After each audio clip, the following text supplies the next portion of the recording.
Let's start in down dog. And if your down dog looks like it's hands and knees, that's a-okay. I'm starting in down dog because I just got back from a little walk with the mutt who was learning. Oh shoot, I shouldn't have made eye contact. Yep, she was resting so nicely. So my body's a little warm. I'm just gonna bounce around, nod, pedal out the feet.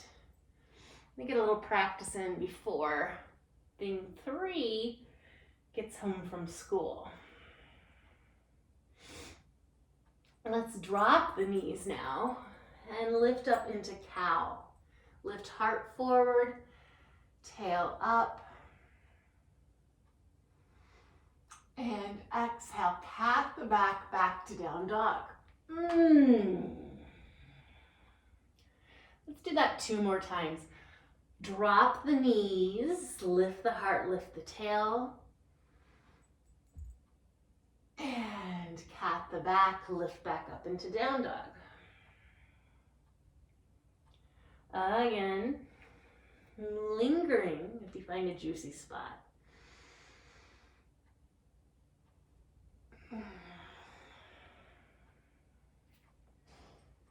Now pull the hip creases up and back. Knees can bend any amount. We're going to try to keep these arms nice and long and straight. Inhale, lift right leg up. 3-legged dog. I'm really trying to push my shoulders away from my wrists. Now bend the top knee. Open up the hips, stacking the hips. Finding some stretch in the ribs. Square the hips. Cat the back, cat. Bring the knee close to the nose. Kick the foot forward. Runner's lunge. Drop back knee. Drop chin into chest. This is I'm walking again. So I'm going to do some yoga poses to counter the repetitive motion of walking. And walking for me really tightens these hip flexors.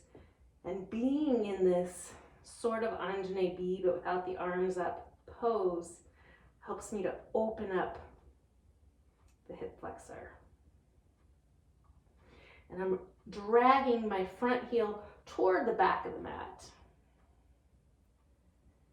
And now I'm going to press down through the front foot and lift up my arms. Let the hips sink any amount and take right hand over to the right to a block, to a hip, to the ground if it's available. Finding the side body stretch, getting into that hip flexor in a little different way.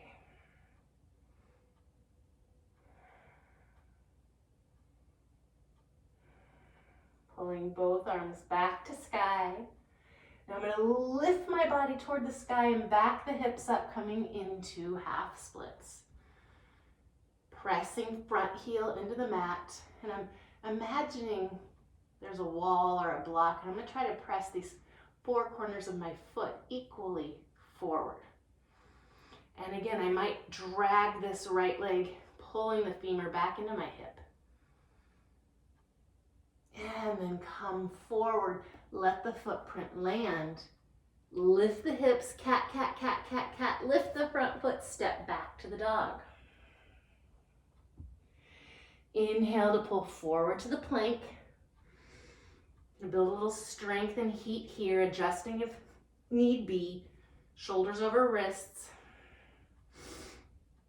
And explore in the bottoms of my feet and in my wrists. And then land again, shoulders over wrists, drop back, knees down, pull chest forward, elbows reach back, and I lower belly to the mat. Untuck toes. Inhale, curl the shoulders back, lift the heart. We're going to strengthen these back muscles, working on the core of the back, which Miss Luna certainly tones for me as she pulls on the leash. Noticing a soreness I haven't felt in the last couple of weeks when I wasn't walking her. Let the knees come back to earth. Press up in the hands. Child's pose. You can open up the knees, settle the body in between the thighs, let the forehead rest. Fill the entire rib cage with air. And send that breath all the way up into armpits, down around kidneys. And we'll rise back up to hands and knees, placing knees back under hips. Inhale into the cow. Exhale, tuck the toes, cat your way into dog, down dog. Now, as if somebody were pulling your hip creases back and up, a nice assist, pretend that they are, and then keep the shoulders the same, keep the hips the same as we lift the left leg. Feeling how the body has to compensate from distributing weight among 4 appendages to just 3. Bend that top leg. Open up the hips. Can you still square the shoulders to the earth? Or maybe you're trying to open up to get a little different stretch so you're not squaring the shoulders.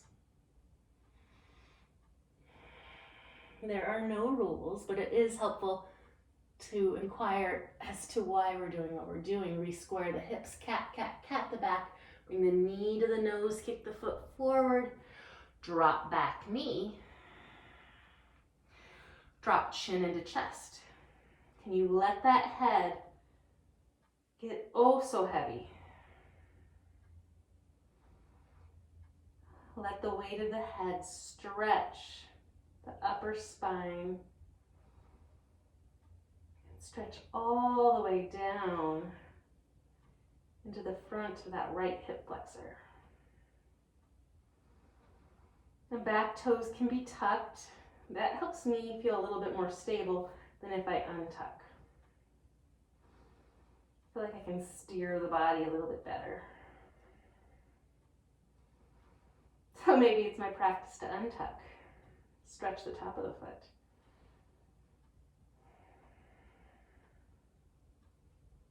But I choose not to. I'm tucking and I'm going to lift, letting my hips sink and side bending over to the left. We can keep the arms raised. We can bring a hand to the hip, left hand to a block, or to the floor if it's available.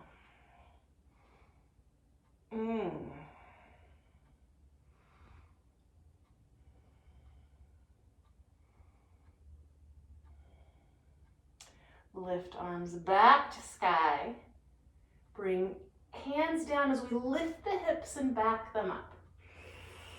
Tracking the tailbone straight back, even if it wants to go in a zigzag. Plugging this front leg into the hip socket.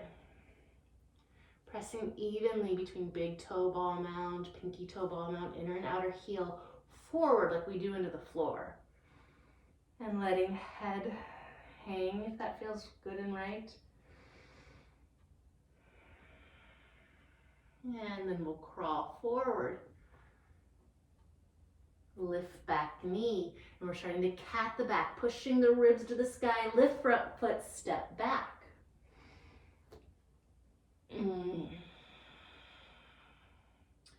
Pull forward, top of a push-up. And you can lower the ground or you might drop heels to the right to activate the outside, the front of the body. Lift the heels, drop them in other direction.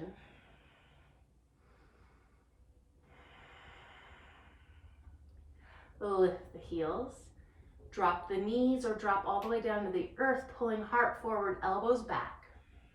Untuck toes, lift kneecaps, lift the heart. And if you want to further strengthen those back muscles, maybe you lift the hands. Press hands into the earth, lift the heart. Smidge more, back the hips up, open the knees, settle down for child's pose.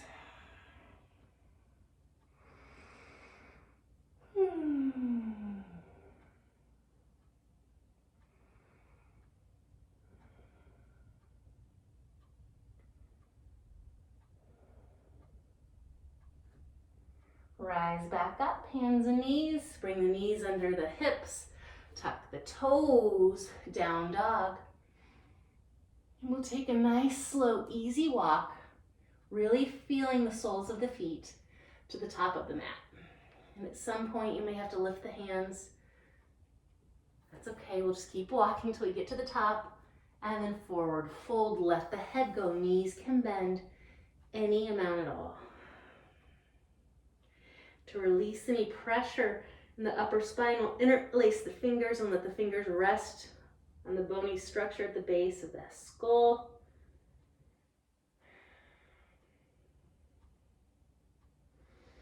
You might sway and release the hands to the shins. Inhale, lift halfway up. Keep the chin tucked in.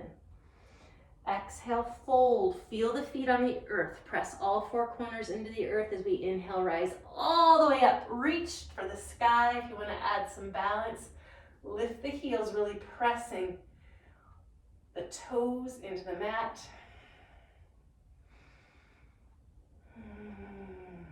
Drop the heels, drop the arms. Standing on purpose.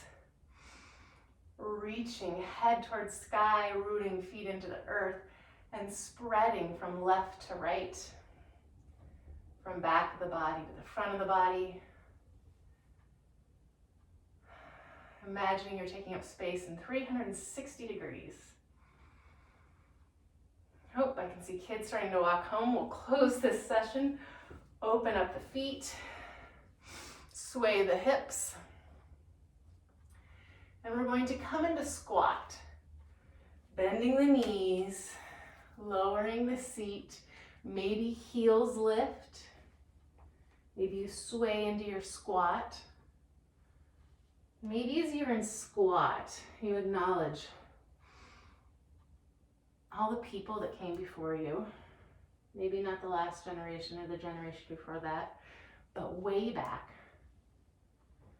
before chairs, when sitting in a squat, it's not only how we went to the bathroom, but how we cooked meals, cared for children. And from this squat, make your way to your back. Take some twists to end. Open up the arms. And lengthen left leg. Pull right leg into the body and roll onto left hip. And I'm choosing this twist so I can open my pectoral muscles as well. So I really like to let this right arm hang and then reach up and back behind the mat and bring my elbow down. It's a nice counter pose for lots of computer time.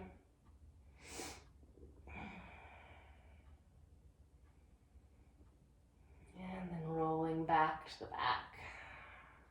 Right foot down, left foot down, right leg lengthens, left knee comes into the chest.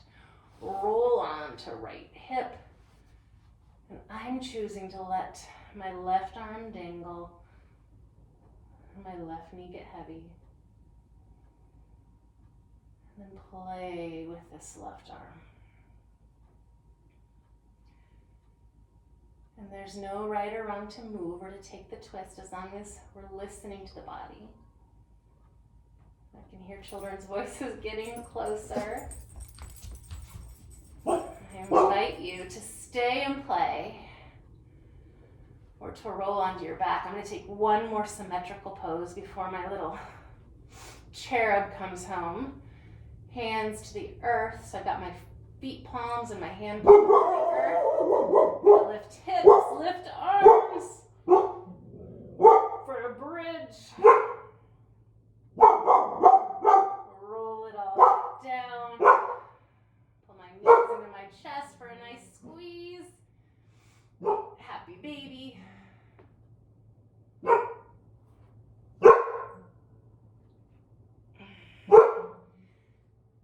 I'm going to end here.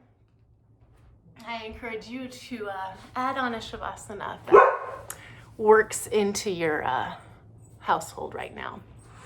Thank you so much for moving and breathing and feeling. Namaste.